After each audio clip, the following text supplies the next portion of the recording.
Kita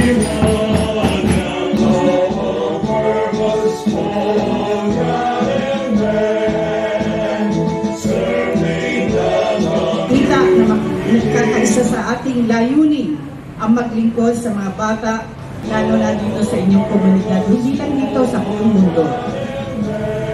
Sama-sama tayong patuloy tayong magtatag na mas maliwanag at mas mabuting kinabukasan para sa susunod na henerasyon.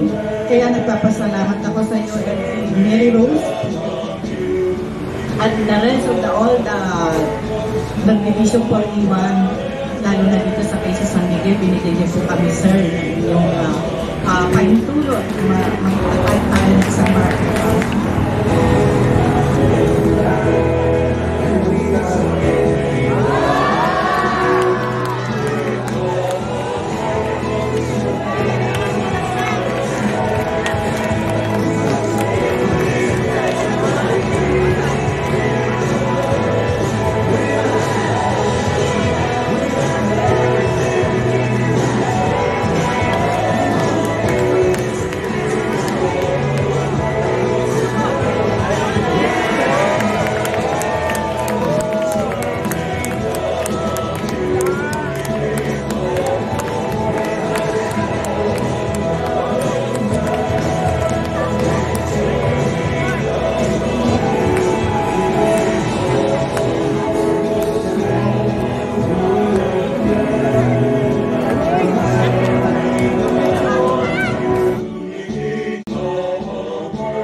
mainit ang pagtanggap nyo sa lahat, lalo na kay Governor Glenda, kay Governor Neil.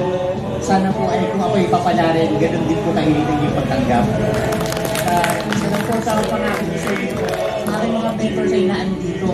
Hindi po pwedeng ako ay hihiwalay sa kung ano man ang kanilang tulong at suporta na ibinigay sa inyo. So asahan nyo na kung ako po ay papalarin kasama ang aming tresurero, Les Rani Gapo. Hindi na lang po silang dalawa ang pupunta rito. Madagdagan po ang magbibigay ng tulong at suporta para sa inyo.